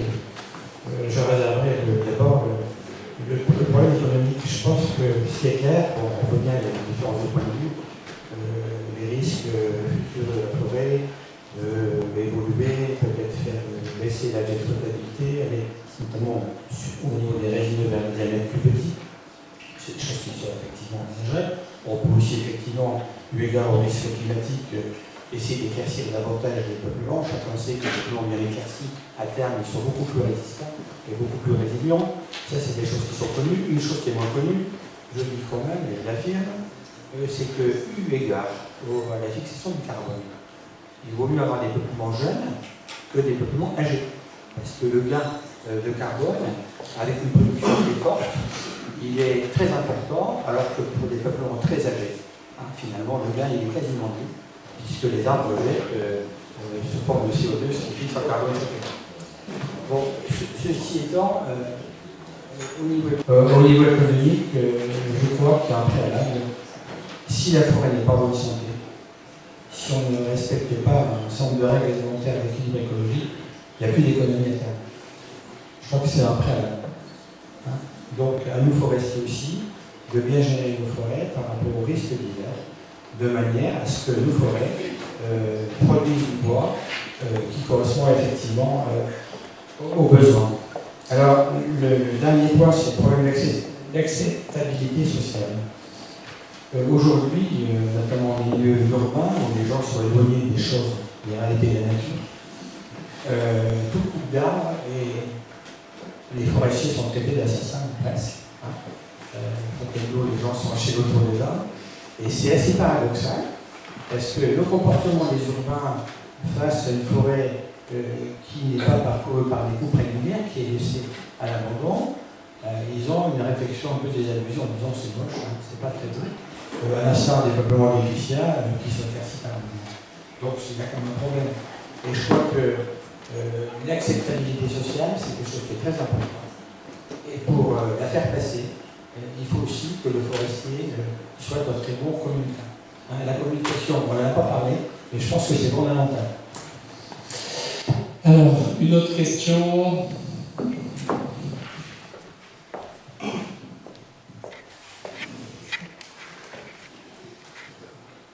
Oui, ma question s'adresse à M. Siat. Je me suis permis d'aller voir votre bilan comptable sur Internet, qu'on trouve assez facilement. Vous avez un résultat net positif, extrêmement positif, en 2015 en tout cas, de plusieurs centaines de milliers d'euros. Je ne vais pas lire le chiffre parce qu'il paraît qu'on a enregistré. Ma question, vous avez dit tout à l'heure que vous vouliez favoriser la biodiversité, et je pense qu'on verra, on voit actuellement qu'il y a quand même une perte de biodiversité énorme. On a encore eu un cours la semaine dernière qui nous montrait le pourcentage d'espèces d'oiseaux qui est en train de s'éteindre. Moi, je travaille sur Fontainebleau, où je travaille sur des essences sur des espèces qui sont en train de se perdre complètement. Il y a quasiment la moitié de la population des oiseaux. On a vraiment une perte de biodiversité, et le Douglas, qui est quand même une espèce que vous suivez, je pense, principalement, ne favorise pas forcément cette biodiversité. Est-ce qu'il ne pourrait pas être une solution de payer peut-être un peu plus cher les Douglas, parce que vous avez un résultat net positif? Je ne dis pas de mettre tout un résultat net dedans pour ne pas complètement plomber la prochaine année, mais de favoriser en favorisant pourquoi pas mettre une biodiversité plus importante, peut-être en espaçant les ronds de Douglas, l'enterrant, ou je ne sais pas, peut-être trouver des solutions et favoriser ça de manière complètement concrète, en sachant que vous avez les moyens financiers, je pense. C'est une bonne question. Juste pour expliquer la gestion et la politique qui est menée par notre société. Je suis dans cette société, je suis membre de la 6e génération qui pilote cette société. La 7e génération est en place. Et cette société elle fait des résultats. Fort heureusement, une société est là pour faire des résultats. Et qu'est-ce qu'on en fait? Dans notre société, depuis 40 ans, il n'y a pas un bénéfice qui a été distribué aux actionnaires. Les actionnaires n'ont jamais rien touché en 40 ans. Et tous les résultats sont conservés dans l'entreprise pour investir. Nous investissons tous les 7 ans environ 8 mois de chiffre d'affaires. Et c'est ce qui a permis à la société, à cette entreprise d'être là. Et cette entreprise, comme toutes les entreprises, participe et redistribue automatiquement. C'est-à-dire, vous pouvez faire une carte européenne et vous regardez où sont les forêts et vous regardez l'activité industrielle. Et vous verrez que là où il y a une activité industrielle, c'est là où les bois sont vendus le plus cher. Et c'est toujours le cas. Et donc, quand vous dites qu'on peut acheter du bois plus cher, on le fait effectivement. Et partout où il y a... Vous regarderez et vous ferez cette analyse et je pense que vous trouverez ça. Au niveau du Douglas, nous sillons du Douglas, le marché n'est pas 100% Douglas. Le marché, ce que nous demandent nos clients, nous sillons un peu de Douglas, nous sillons un peu de mélèze, nous sillons un peu de pin, nous sillons du sapin, nous sillons de l'épicéa. On cite plusieurs essences, plus de 50% de ce que l'on scie, c'est du sapin. Même si nos clients, c'est pas ce qu'ils préféreraient, on force et on met sur le marché du sapin parce que c'est ce que l'on a. Alors que si on écoutait stricto sensu ce que souhaitent nos clients, on n'achèterait pas de sapin. Et donc, on ne peut pas être taxé d'entendre que ce que veut le client, mais en tout cas, on force par rapport à ce que l'on a et on essaye en permanence. L'outil industriel que l'on a, justement, a été orienté pour pouvoir donner la meilleure valeur possible à la ressource forestière dont nous avons accès. Merci pour cette réponse. Une autre question, tout en haut. Oui, on parlait gros sous. Alors, il y a d'autres intervenants ce soir. Tu vas en parler gros sous? Oui, ou moins sous. Bah, écoutez, le maire d'une petite commune forestière qui découvrait lors d'une assemblée que le chiffre d'affaires de la filière bois sur le Grand Est, c'est 11 milliards. Formidable. Bravo. Moi, je suis vraiment fier de ça. Le seul truc qui me chiffonne un peu, c'est quand on fait le calcul du retour auprès des communes. Là, ça chiffre pour milliards. Et peut-être quelques centaines de millions. Il faudrait que les gens bien informés regardent ça de près. Si vous avez l'occasion de retrouver le chiffre, jeune homme, c'est le moment de vous le donner. Mais je vous assure que ce n'est pas du tout dans les mêmes proportions. Alors, je veux dire, on est, nous, gestionnaires publics de forêt, fournisseurs de beaucoup de produits, on essaye de faire ce travail de communication, d'articulation entre la biodiversité, la concertation et le marché. Ça va pas être simple. Mais on est là au quotidien et on essaie de le faire. Là, on arrive à un seuil où il y a quand même un certain nombre de communes qui se disent comment je vais financer mes travaux de maintien de la biodiversité. Quelle stratégie je vais élaborer si effectivement le marché change sur les 5 ans, j'ai des cycles de production qui sont minimum de 70 ans. Alors, on est un peu désemparés, quoi. Parce que d'un côté, on voit un chiffre d'affaires phénoménal, et de l'autre côté, on nous explique qu'il faut sortir plus de volume. Mais on est arrivé à un niveau de rentabilité qui fait que tous les programmes de travaux qui nous sont proposés par notre sylviculteur, qui est l'ONF, qui fait un travail excellent, je vous le dis, sont revus à la baisse. Parce qu'on se dit, faisons l'indispensable, puisqu'on ne pourra peut-être bientôt plus financer le nécessaire. Donc je pense que on produit aujourd'hui en France des yaourts exceptionnels. Moi, je me régale et je vous conseille des yaourts bonne maman avec la confiture d'abricot. Voilà, c'est formidable. Par contre, je ne suis pas très fier de la situation des éleveurs de vaches et des producteurs de lait. Et je pense qu'il va falloir qu'on invente un autre modèle que celui qui nous permet de déguster l'excellence et en même temps d'avoir des agriculteurs qui gagnent 300 € par mois en bossant 70 heures. Et en tant que petit producteur de bois, gestionnaire de ma commune forestière, je vous appelle à une autre organisation qui ne soit pas uniquement le marché, qui ne soit pas uniquement le financement public qui vient coller des emplâtres là où ça ne fonctionne plus. Il faut qu'on réinvente ensemble un modèle économique fonctionnel. Et on a besoin, je veux dire, c'est la valorisation qui permettra de le faire. Mais on ne peut pas être simplement dans une situation où on se dit « sortez-moi les volumes ». C'est ça aujourd'hui l'injonction qu'on a, sortez les volumes. On ne dit pas valoriser, on dit on veut du volume. Sinon vous n'êtes pas gentil. Et attention, on préfère vous taper sur les doigts. C'est pas ce qui est porté, mais c'est ce qu'on entend nous. Donc il faut qu'on retrouve un autre équilibre. C'était mon point de vue de petit maire. Et peut-être une question. Ben, la question c'est comment est-ce qu'on réinvente quelque chose d'équilibré qui permet d'avoir un seuil de rentabilité qui permet une gestion durable. Voilà.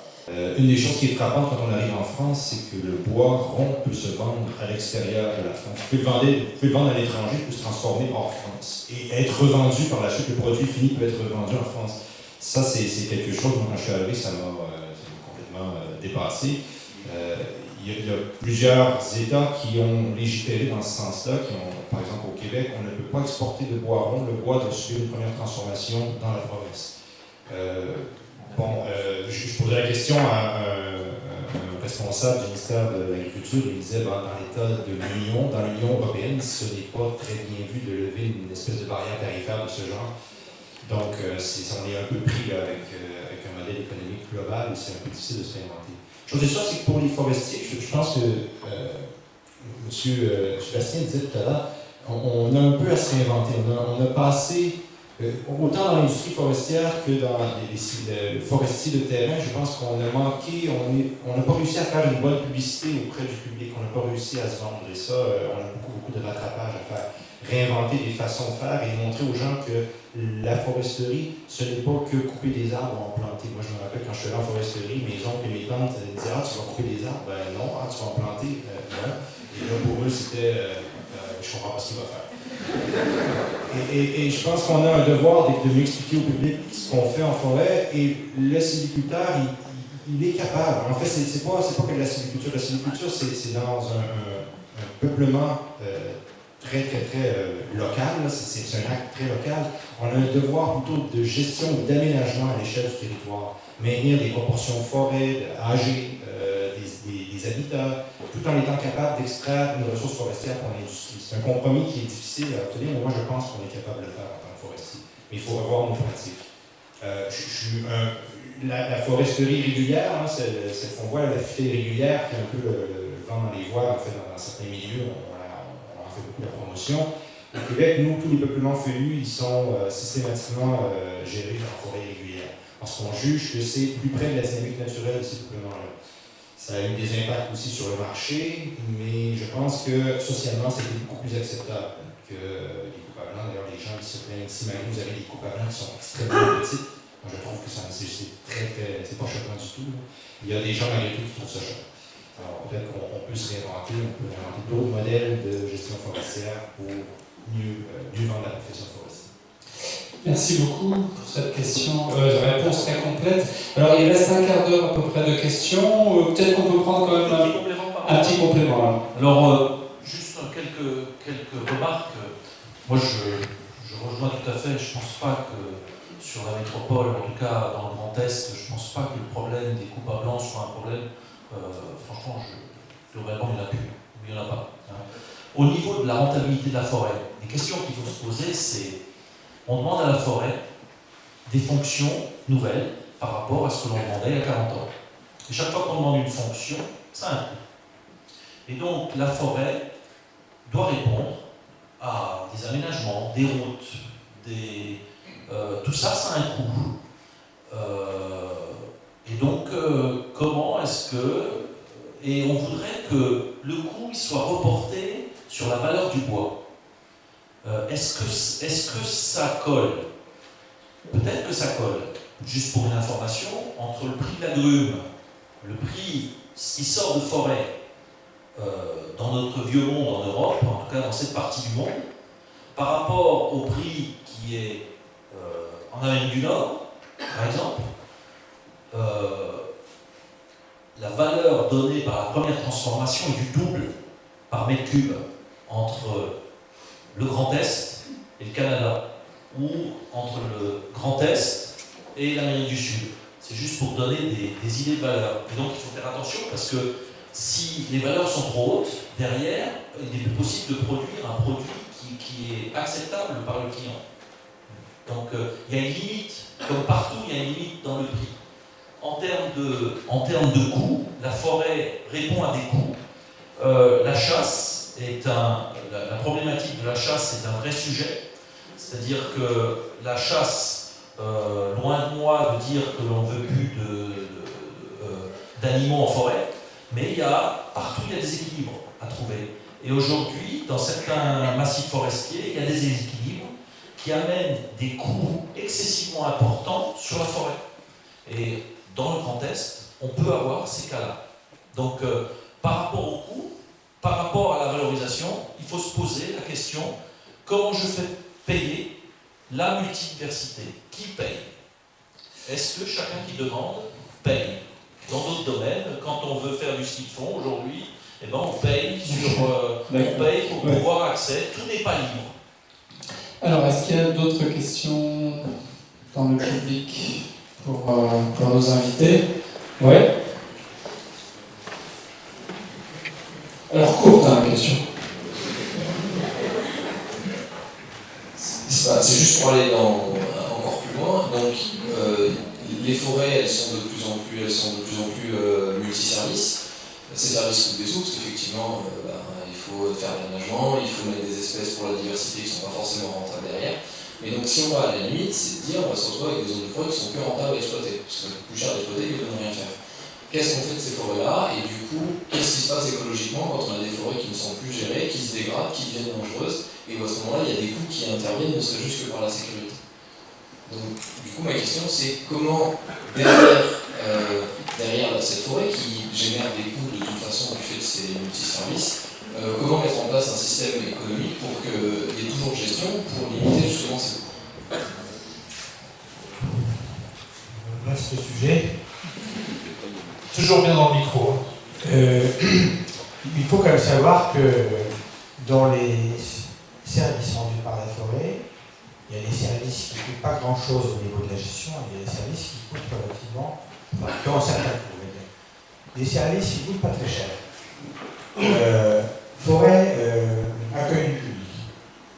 Ici, la forêt est bien éclaircie. Il y a une diversité d'essences, et une mosaïque forestière, avec des gros arbres. Et ça rentre très bien dans le cadre de gestion traditionnelle. Et ça, s'il n'y a pas d'équipement, j'entends. Les équipements concernent essentiellement les forêts urbaines, où il y a effectivement une forêt de l'eau, il y a un tel afflux public qu'il faut canaliser pour faire des parkings, etc. Et d'une manière générale, au niveau accueil du public, je ne suis pas sûr qu'il y ait un surtout. Alors après, sur le plan de la protection de la faune et de la flore, effectivement, il peut y avoir des mises en réserve, des contraintes de gestion qui peuvent avoir des coûts. Parfois, c'est négocié dans le cadre de contraintes objectives avec l'État.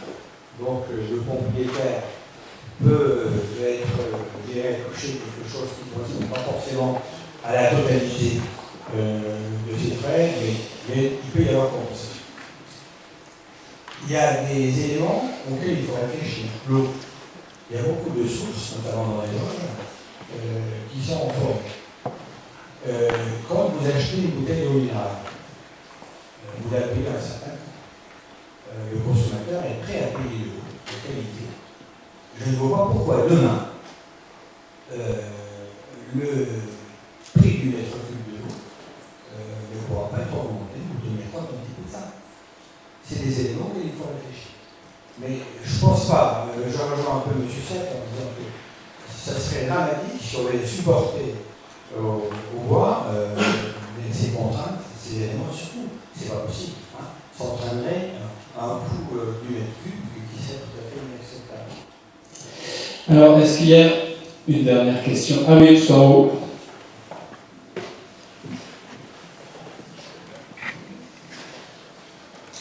Une question pour Paul. On a à notre disposition un certain nombre de technologies qu'on connaît depuis 10, 20, 30 ans. Alors pour résumer, faire court, ça s'appelle purger, abouter, coller, contre-coller, panoter, croiser, etc. Tout ça, technologiquement, on sait le faire.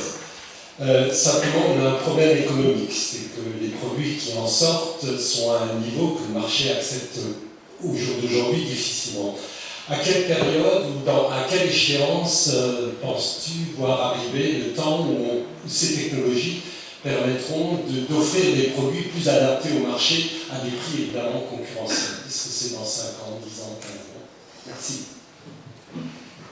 Ça, c'est de la prospective, et ça, c'est compliqué, et la boule de cristal n'existe malheureusement pas. Je reviens d'un gros déplacement où j'ai étudié ce qui se passe en Amérique du Sud, parce que dans l'Amérique du Sud, on voit ce genre de choses, mais sur des valeurs forestières qui ne sont pas du tout celles que l'on a ici. Et c'est des bois qui poussent entre 12 et 18 ans, avec des croissances forestières excessivement fortes, mais des bois excessivement hétérogènes. Et là, la seule solution, c'est de fabriquer cela. Avec des technologies d'aboutage, de panotage, et c'est ce que l'on voit. Mais là, on ne produit pas des bois structurants, c'est un marché que de bois qui sont pour non structurants, c'est tout ce qui est aménagement intérieur, C'est une vraie question, hein.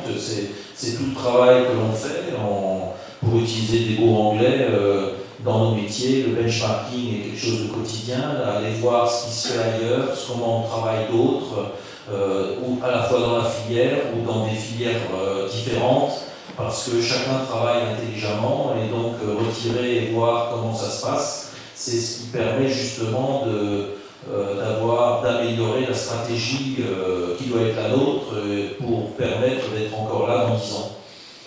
Je ne sais pas répondre. Alors peut-être que Julie Marceau a un complément pour cette réponse. Oui, non. Je ne suis pas du tout en opposition avec ce que vous venez de dire. Je constate juste qu'on est parti des aspects nature, culture, pour en revenir à la question des coûts, des différentes fonctions associées à la forêt. Alors évidemment, il ne s'agit pas de dire tout est gratuit et rien ne coûte rien à personne.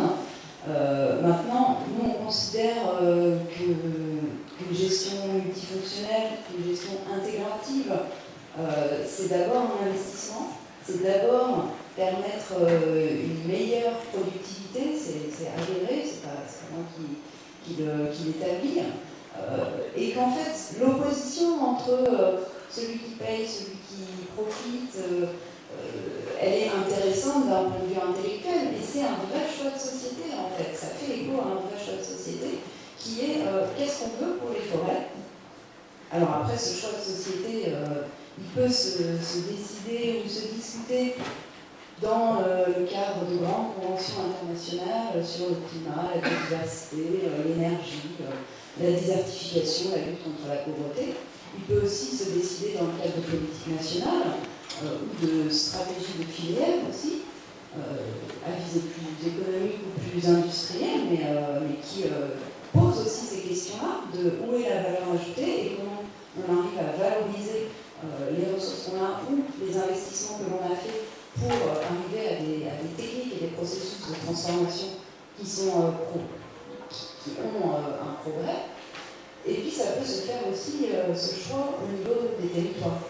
Et c'est là qu'intervient la concertation, c'est là qu'intervient le dialogue entre effectivement ceux qui veulent tout et ce contraire, ceux qui sont capables, gestionnaires ou propriétaires, de produire certaines choses mais que personne ne veut acheter, ou ceux qui sont capables, industriels, de transformer des choses qui n'existent pas, ou alors des choses qui existent, et arriver bon an mal an à une sorte d'équilibre. C'est cet équilibre qu'il faut trouver à différentes échelles et sans forcément nécessairement opposer des questions de coût ou des questions d'investissement ou des questions de nature ou de culture.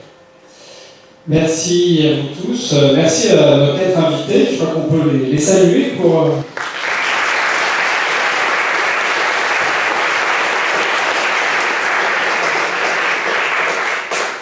Et pour leur organisation irréprochable, Marianne Fournier, Caroline Martin et David Gasparotto, merci à vous 3.